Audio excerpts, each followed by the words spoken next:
Dua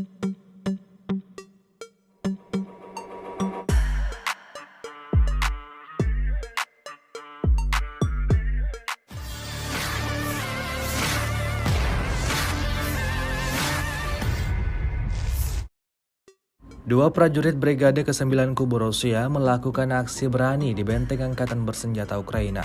Rekamannya ramai beredar di media sosial Telegram pada Kamis 13 Juni 2024. Di wilayah yang tidak disebutkan namanya dalam narasi unggahan, militer Rusia tampak sibuk melancarkan misinya.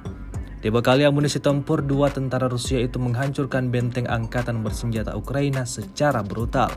Mereka dengan percaya diri bergerak maju mendekati benteng musuhnya lalu melemparkan sebuah bom. Akibatnya seperti yang terlihat dalam rekaman, bangunan yang menjadi tempat tentara Ukraina menetap meledak dahsyat hingga timbulkan kepulan asap tebal. Tidak diketahui pasti ada berapa korban jiwa dalam peristiwa penyerangan ini.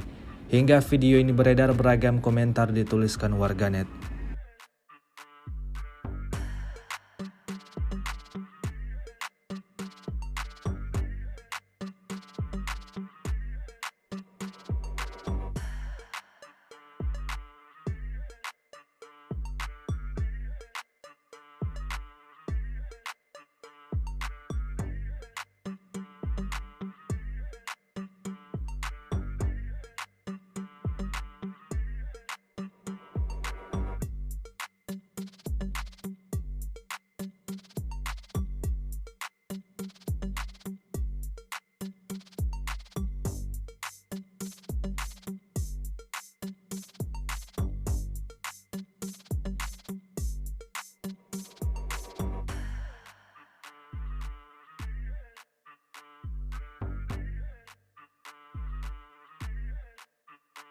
Download Tribun X sekarang, menghadirkan lokal menjadi Indonesia.